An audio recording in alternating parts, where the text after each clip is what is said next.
Hello, আমার বাবার আজকে জন্মদিন, তাই জন্য আমি সেজে গুজে রেডি, এই যে। আর হ্যাঁ, আর আমার ছেলেও রেডি হয়ে আমরা বেলুন সাজাতে শুরু করেছি। এখনো সাজানো হয়নি, কারণ সবে আমরা এখন বেলুন ফোলাতে শুরু করেছি। ভাবছি ওর বাবা যেই গেটের মধ্যে ঢুকে, এখন একটা ট্রেন্ডিং রিলিং শুরু হয়েছে না, ঢোকা মাত্রেই সেজে গুজে ওর সামনে ফুল নিয়ে দাঁড়িয়ে থাকবো। তো আমিও ভাবলাম দেখি করি ওর বাবার কেমন রিয়াকশন হয়।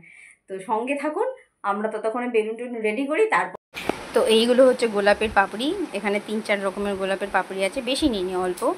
আমি ভেবেছি ওর বাবা যেই আসবে আমি ওর বাবার মুখের উপর ছিটে দেবো, আর এই গোলাপটা দিয়ে আমি ওর হাতে দেবো। আর এটা ছেলে কিনেছে, কালকে গড়িয়াহাট যখন গেছি তখন ছেলে এটা ওর বাবার জন্য কিনেছে, ওর বাবাকে ও দেবে আর আমি ওর বাবাকে ছেলে গেছে। ঠিক আছে, তাহলে পাপা এলে আমরা দেবো পাপাকে।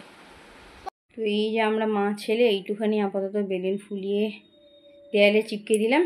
এবার দেখা যাক বাকি আর কি করতে পারি। এই যে ওর বাবা এসে গেছে, ওই জন্য আমরা পুরো রেডি। এই ঢুকছে ওর বাবা।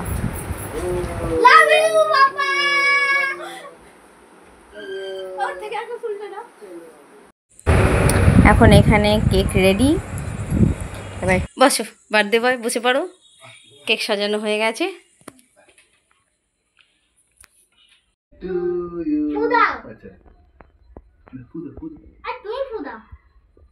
Happy birthday to you, happy birthday to you, happy birthday dear বাবাই।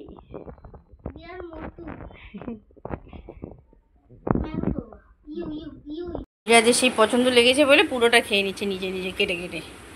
হ্যাঁ, পুরোটা খেয়ে নিচ্ছ তুমি? দুজনেরই সে পছন্দ হয়েছে, বাপ বেটা দুজনেই খাচ্ছে।